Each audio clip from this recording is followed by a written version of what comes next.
बहुत समाजवादी मुझे दिखाई दे रहे हैं और बहुत जुड़ रहे हैं और बहुत जुड़ते रहे। बहुत बहुत स्वागत है अखिलेश जी आपका लाइव टाइम्स के मंच पर। मैं 2012 में यूपी के 54 जिलों का मैंने दौरा किया था चुनाव के दौरान, और मैंने देखा था उस वक्त कि यूपी की राजनीति के पटल पर एक ऐसे युवा का उदय हो रहा था। एक यात्रा ने, साइकिल यात्रा ने पूरी हवा बदल दी थी और लोगों में एक नई उम्मीद पैदा हुई थी। लोग देख रहे थे कि पढ़ा लिखा युवक आ रहा है और यूपी को बदलेगा, और लोगों ने अपार समर्थन भी दिया। अपने आप में रिकॉर्ड जीत भी 2012 में आई थी। मैं नोएडा से लेकर के गाजीपुर, बलिया और बांदा, चित्रकूट से ललितपुर तक पहुंचा था, बहराइच से लेकर। वो उम्मीदें मैंने देखी थी। वहां से विकासवादी समाजवाद का एक उदय भी हुआ था अखिलेश यादव के साथ साथ। आज अखिलेश यादव का अब के सामने 27 है, क्योंकि 2012 के बाद 2017 भी आया, 2019 भी आया, 2022 भी आया, 2024 भी आया, अब 2027 है। अब क्या है अखिलेश का नारा?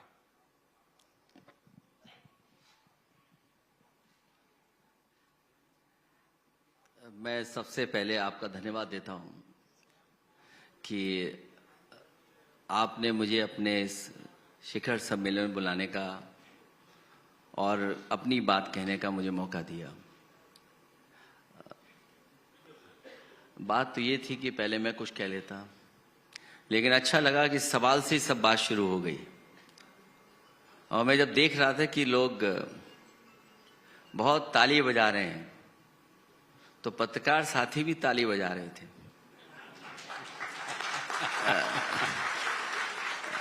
पत्रकार साथी सवाल पूछे तो अच्छा लगता है, ताली बजा करके अच्छा नहीं लगता। इसलिए मैं आपका धन्यवाद देता हूं कि आपका जो चैनल है लाइव, कभी कभी हम लोग लिव पढ़ लेते हैं उसको। आजकल तो कोई सच्चा लाइव भी दिखा दे तो एफआईआर हो जाती है उस पर। और कुछ लोग ऐसे खुदगर्ज लोग हैं कि जो दूसरों के दुख पे खुशी मनाते हैं। तो आपका लाइव है, तो लाइव के साथ साथ लेट लिव भी हम लोगों को कहीं ना कहीं सीखना पड़ेगा। क्या बात। पहले तो हम लोग ये पढ़ते थे might is right, might is right, जो हम लोग देख रहे हैं आजकल। अब राइट इज माइट है, और क्योंकि वो संविधान हमें रास्ता दिखाता है, हमारा लोकतंत्र हमें संविधान देता है, संविधान हमें रास्ता दिखाता है कि वो माइट इज राइट वाला अभी समय नहीं है, अब राइट इज माइट है।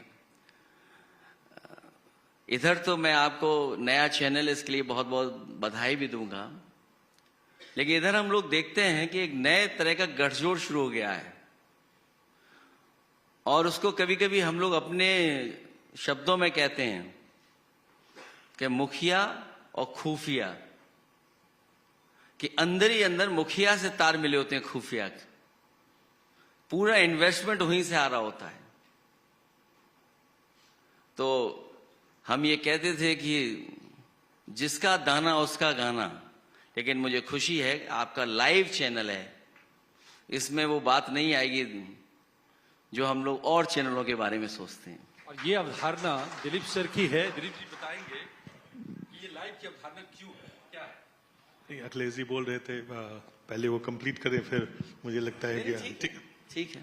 सबसे पहले तो लाइव टाइम्स टीम की तरफ से मैं आपका हार्दिक अभिनंदन करता हूं, स्वागत करता हूं, और जो कीमती समय आपने हमें दिया है उसके लिए हम वाकई आभारी हैं। लाइव टाइम्स, जैसा आपने अंडरलाइन किया, आपने चिन्हित किया कि आप लाइव हैं, तो आपसे क्या उम्मीद है। इन्हीं उम्मीदों के लेके, इन्हीं बातों को लेके जब ये तय हुआ, जब हम लोग शुरुआत कर रहे थे, बोलते एक और चैनल देश में क्यों चाहिए, 400-500 चैनल तो है, एक और क्यों चाहिए। और जब हम बात करते थे लोगों से, तो लोग पत्रकारिता को, जैसे आपने कहा कि भाई आप ताली बजाने में अच्छे नहीं लगते, आप सच बोल ले, वही सवाल पूछने में अच्छा है, सच बताइए लोगों को। तो इसी मिशन को लेके, इसी सोच को लेके लाइव टाइम्स की शुरुआत हमने की है। और मुझे उम्मीद है कि जो बात आपने अंडरलाइन किया है, निष्पक्षता से आप सवाल पूछेंगे, निष्पक्ष आप रहेंगे और लाइव है तो वो गड़बड़ियां नहीं होगी जिसका आपको अनुभव हुआ है। तो हमारी पूरी कोशिश यही रहेगी कि अपने दर्शक तक ये शिकायत कम से कम हम उनको मौका दें कि इस तरह की कोई हमारे ऊपर कभी भी, हाँ, पत्रकारिता में कई बार ये होता है कि जो सूट नहीं करता है तथ्य, सच तो कड़वा होता है और कड़वा सुनना या देखना बहुत लोग पसंद नहीं करते। इसके बावजूद भी सच पे हम लगातार डटे रहेंगे। हमारे सहयोगी अजय झा और धीरज त्रिपाठी दोनों हैं। अजय जी ने शुरुआत की कि आपकी 2012 की यात्रा, और उनका आखिरी था कि 2027 की क्या है। अब तमाम निगाहें, नजरें इस वक्त 2027, और आप लगातार, आपने पहले ही ऐलान कर दिया कि 27 में आपकी क्या तैयारी है। तो हम अपने दर्शक को जो खास करके देख रहे हैं, जो यहाँ बैठे भी हैं, ये 27 का जो मिशन है उसको अखिलेश जी कैसे देखते हैं, और उस मिशन के बारे में अगर आप बताएंगे तो दर्शक को इस माध्यम से, क्योंकि ये विचार का मंच है, आपके विचार बहुत अहम है और इन विचारों का अहमियत रखती है लोगों के जहन में। तो सबसे पहले हम यही जानना चाहेंगे आपसे। मैं धन्यवाद देता हूं, हालांकि मैं वो बात वहीं पहुंच जाता। जहां तक यूपी का सवाल है, यूपी देश का सबसे बड़ा स्टेट है, देश का। और कभी कभी हम लोग ये सुनते हैं कि यूपी की पहचान नहीं थी पहले। सच तो ये है कि जो ये बोलते हैं कि पहचान नहीं थी, उन्हें पहली बार लोगों ने पहचाना ही 2017 में था, क्योंकि इस प्रदेश ने भारतीय जनता पार्टी को प्रधानमंत्री दिए हैं। आप क्या कल्पना कर सकते हैं कि उस प्रदेश के बारे में ये कहा जाए कि 2017 से पहले कोई पहचान ही प्रदेश की नहीं थी। इसी शहर से देश के अटल पूर्व प्रधानमंत्री जी चुनाव जीतते थे और देश के प्रधानमंत्री बने, 3 बार बने, और आज भी जो प्रधानमंत्री हैं वो इसी प्रदेश से हैं। तो पहचान तो थी इस प्रदेश की, और एक ऐसा प्रदेश जहां सब भगवानों ने जन्म लिया हो, उस प्रदेश को पहचान की जरूरत होगी। लोगों ने तो पहली बार तब पहचाना, कोई काला चश्मा लगा करके आए, तब पहचान हुई उनकी पहली बार। और जो बात स्टेट की है कि एक तरफ तो आपको इंफ्रास्ट्रक्चर बेहतर करना है, समाजवादी सरकार थी, जो काम हम लोगों ने किया वो आज भी एग्जाम्पलरी काम है। पहलगांव में अगर घटना न होती तो देश के प्रधानमंत्री जी जो 2 सबसे बड़े प्रोजेक्टों का उद्घाटन करने आ रहे थे, निवेली लिग्नाइट, जो समाजवादी सरकार में, उस समय की कांग्रेस सरकार थी, उस समय प्लांट आया था, वो समाजवादी सरकार की देन थी जिसकी वजह से वो प्लांट लगना शुरू हो गया था और सस्ती बिजली मिलती है। और दूसरी मेट्रो, और मुझे याद है कि उस समय लोकसभा के सांसद वहां से मुरली मनोहर जोशी जी थे, वो लगातार इस बात के लिए फॉलो करते थे कि मुख्यमंत्री जी कब दे रहे हैं कानपुर को मेट्रो। तो मैंने कहा कि आपकी मेट्रो बनेगी और उसका प्रस्ताव मैं दे चुका हूं, और मुझे खुशी इस बात की कि उसका जो मेट्रो समाजवादियों ने दी थी उसका उद्घाटन होने जा रहा था अभी। हालांकि वो चल रही है, लेकिन उद्घाटन होने जा रहा था। यूपी में जितनी मेट्रो दी गई हैं अभी तक, एक लखनऊ की मेट्रो पिछले 8 साल में 1 इंच आगे नहीं बढ़ी, समाजवादियों की देन है। कानपुर, आगरा, नोएडा से ग्रेटर नोएडा, दिल्ली से जोड़ने वाली नोएडा मेट्रो, और एक प्रस्तावित थी देश के प्रधानमंत्री जी के क्षेत्र में भी प्रस्तावित थी, लेकिन पता नहीं मुख्यमंत्री जी का, मुख्य और प्रमुख का, दोनों के इंजन टकरा रहे हैं कि क्या हो रहा है, जिसकी वजह से अभी तक न गोरखपुर में मेट्रो बन पाई है और न ही बनारस में बन पाई है, जबकि प्रस्तावित थी, बजट था उसका। अभी मैं एक बड़े प्रतिष्ठित अखबार के एड को देख रहा था, उसमें लिखा था कि 17 एक्सप्रेसवे यूपी में बनने जा रहे हैं। मैंने कई बार गिना और जानकारी हासिल की तो पता लगा कि इतने एक्सप्रेसवे तो नहीं बन रहे यहां पर। मैंने उस बात का ट्वीट किया और जब अपने सोशल मीडिया प्लेटफॉर्म पे और प्रेस नोट में भेजा और प्रेस में कहा, तो उसके बाद सरकार ने बड़ी बड़ी होर्डिंग लगाई और कहा कि हम 6 बना चुके हैं, 7 प्रस्तावित हैं। तो 7 और 6 13 और 4 बचे, वो कहां है? वो नगर सपनों में है। सोचिए, जो स्टेट सबसे ज्यादा लोकसभा के सांसद जिताता हो, अभी तो हम लोग नंबर 1 पर हैं, लेकिन दिल्ली की सरकार 3 बार बनाई यूपी ने।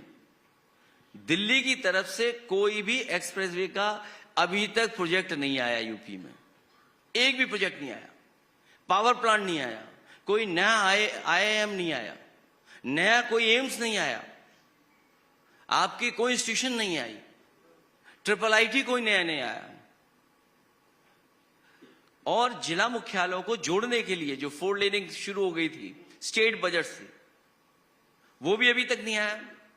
तो एक तरफ तो इंफ्रास्ट्रक्चर का काम जो होना चाहिए था, पता नहीं दिल्ली और लखनऊ वाले मिलकर के क्या कर रहे हैं। यहां तो सुनने हमारा सड़कों पे टायर फेंक रहे हैं, और लग तो ये रहा है कि इस बार बुलडोजर का भी टायर फेंक दिया उन्होंने, इसलिए बुलडोजर चला ही नहीं। और ये कोई रामजस सुमन जी को धमकी नहीं है, ये रामजस सुमन जी और हमको धमकी नहीं है। ये जो कानून व्यवस्था का सवाल है, इसकी धज्जियां उड़ा दी उन लोगों ने। ये चुनौती यहां के पुलिस प्रशासन को दे रहे हैं। ये जो चुनौती मिली है वो उन लोगों के लिए है जिन्होंने 0 टॉलरेंस कहा हो, उनके लिए चुनौती है कि आपकी स्टेट में कुछ भी हो रहा है। और जिससे एफआईआर दर्ज हुई थी, तहरीर एफआईआर दर्ज हुई थी, उसकी स्याही भी नहीं सूखी होगी, तब तक तो उन्हें रिहा कर दिया। सोचिए, रामजस सुमन जी के साथ और दलित भाइयों के साथ जो अन्याय हो रहा है, और इस प्रदेश में महा अन्याय हो रहा है, जो नाइंसाफी हो रही है, पीडीए परिवार के लोग दूर से देख रहे हैं सब चीजें। इतनी नाइंसाफी कभी नहीं हुई होगी, अन्याय कभी नहीं हुआ होगा। और जो अन्याय कर करके खुश होता हो, वो अच्छा शासक नहीं हो सकता।